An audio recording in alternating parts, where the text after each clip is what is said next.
في 4 حاجات لو غابوا عن الإنسان عمره ما هيعرف يعيش في سلام مع نفسه أبدا. ال4 حاجات دول كالآتي: التواضع، الشبع، العين المليانة، والأصل. وصدقني اللي ناقص أي واحدة منهم فيهم هيفضل طول عمره بيجري وبيتشقلب كده وبيتقلب وبيتعب كل اللي حواليه. وتعالوا بقى نفهم إيه هم ال4 حاجات دول ونفهم الفرق ما بينهم كويس أوي. أول حاجة، التواضع مش ضعف. الناس فاكرة إن المتواضع ده غلبان وما بيعرفش ياخد حقه، بس الحقيقة إن التواضع ده هو أعلى درجات القوة. المتواضع مش قليل يا جماعة، المتواضع فاهم نفسه كويس قوي، عارف قيمته، فمش محتاج إنه يثبتها لحد. المتكبر هو اللي خايف من جواه، فعامل شوشرة كده على الفاضي وهو فاضي أصلا من جوه. زي إيه مثلا؟ زي تلاقي واحد ناجح قوي بجد وقاعد عادي جدا وبسيط في لبسه وفي طريقة كلامه وفي طريقة تعامله مع الناس، وتلاقي واحد لسه ما عملش أي حاجة في حياته وفاضي من جواه، عامل نفسه أهم حد في الدنيا، وده اسمه ضعف مش قوة. تاني حاجة بنتكلم فيها الشبع، ده مش أكل وشرب. الشبع ده مش متعلق بالمعدة، والشبع مش متعلق بالقلب. في ناس عايشة وسط خير كتير قوي، بس جعانة احترام وجعانة اهتمام وجعانة كلمة حلوة وجعانة مكانة. والشبع الحقيقي هو الرضا اللي يخليك فعلا ما تمدش ايدك لحد ولا تبص للي في ايد غيرك ولا تعيش عمرك بتجري على اثبات نفسك. الانسان الشبعان افضل بكتير جدا من الغني بس جعان.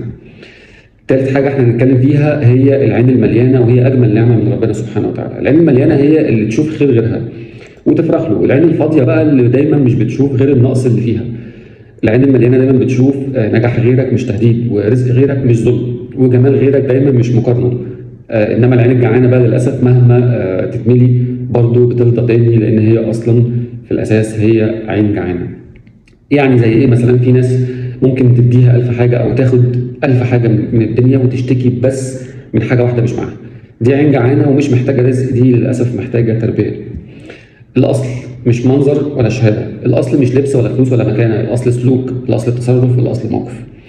الأصل بيظهر دايما في احترام الكبير وحفظ العيش والملح والرد الجميل، الرحمة، الجدعنة، الكلمة اللي ما تتبلعش وترجع تتغير وترجع تقول أو تلحس كلمتك، يعني زي ما بنقول بالمصري. الأصل هو اللي يخليك ثابت مهما الدنيا اتغيرت حواليك أو لعبت حواليك.